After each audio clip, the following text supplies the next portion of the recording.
Okay, this is the first part of the trailer that I'm going to rebuild.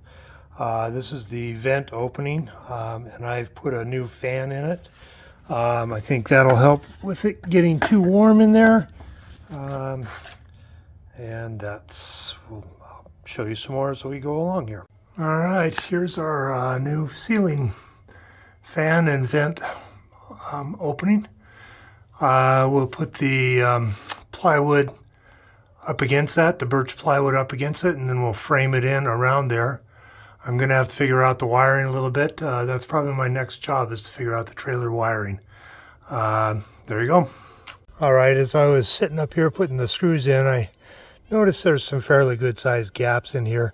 That's just the way it was made before. And before it didn't have any caulking, but I think I'm going to put some caulking in there to do that. I'm just using regular old clear silicone caulk. All right, I'm not the best caulker in the world, and it was pretty ugly doing it, so I didn't really show you how I was doing it, but it came out pretty good. I think that'll seal things up pretty good.